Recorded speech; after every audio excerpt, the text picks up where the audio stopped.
L'édito politique d'Yves Tréhard du Figaro, à moins qu'il s'agisse d'Yves Tréhard. Bonjour Samuel. Bonjour Yves. Eh oui, aujourd'hui c'est l'heure de vérité pour Emmanuel Macron. Oui, ce soir c'est le premier de ces 3 grands meetings d'octobre. Il se déroulera à Strasbourg, tout un symbole. C'est d'ailleurs assez gonflé de choisir la capitale de l'Europe quand on sait combien l'Union européenne est accusée de tous les torts, de tous les maux de la France. Allez, je laisse la parole à Yves pour le vrai édito. Bonjour. Voilà. Pas la peine que je me lève. En Mais fait. j'ai l'impression que Thomas Soto est en train de pas mal améliorer son imitation d'Yves Ah oui. Tréhard. Ou alors il Bah, améliore c'est- mes éditos peut-être aussi.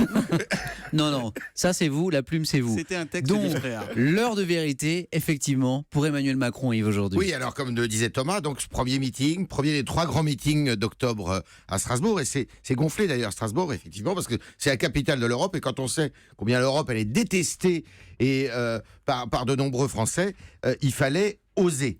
On va enfin savoir ce qu'il a dans le ventre, hein, Macron. C'est son entrée dans l'atmosphère, en quelque sorte, car jusqu'ici, c'est plutôt l'homme qui marche sans programme. Uh-huh. C'est l'inconnu. Pour beaucoup, Macron, vous savez, c'est BCBG. Beaucoup de culot Ah. et une belle gueule. Pas mal. hein.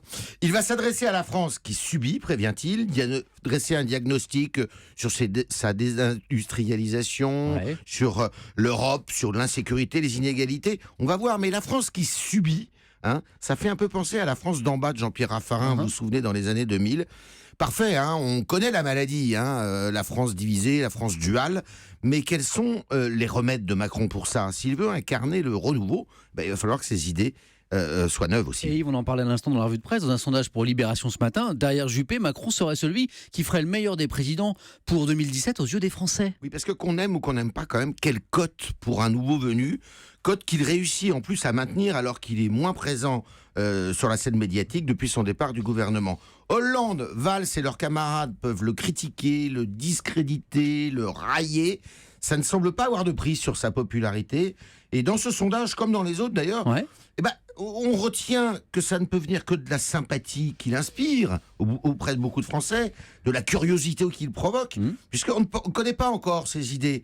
Est-ce la démonstration, d'ailleurs, que les programmes, comptent peu dans une élection, dans une présidentielle notamment, que tout se joue davantage sur la confiance, sur la rencontre d'un peuple avec un homme. C'est le paradoxe. Macron, il imprime, comme on dit aujourd'hui, il imprime dans l'opinion, alors que son bilan au gouvernement d'ailleurs n'est pas fameux et que depuis, il s'est peu exprimé. La plupart des postulants à l'Élysée ne peuvent vraiment pas en dire autant. Yves, je suis sûr que beaucoup de ceux qui nous écoutent se posent la question, Macron président, c'est possible?